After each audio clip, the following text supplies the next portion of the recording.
The neighborhood block watch has gone social networking as reports and videos of deliveries, crime, solicitors, and would-be thieves are being freely shared online. Kim Komando here with your Consumer Tech Update. More coming up. When it comes to hiring, you don't have time to waste. You need help getting to a short list of qualified candidates fast.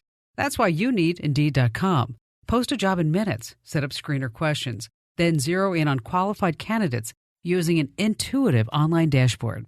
Need to hire fast? Accelerate your results with sponsored jobs. New users try it for free at Indeed.com/Komando. That's Indeed.com/Komando. Terms, conditions, and quality standards apply. If you want to know what's going on in your neighborhood, post things for sale, get info about thefts or lost pets, maybe complain about parked cars or the noise, you have a few ways to do this.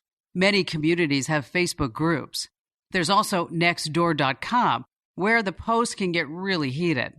Today, it's pretty common to see front door security cam footage on the news. And Ring Doorbell has an app called Neighbors that lets you share, view, and comment on video clips shot by Ring video doorbells and security cameras. Over 1 million people use the app. This time of year, all this is handy with the porch pirates out in full force. I'm Kim Komando. Hey, don't forget to get our other podcast, Komando on Demand. You can find that wherever you get your podcasts, Apple, Google, or your favorite podcast player.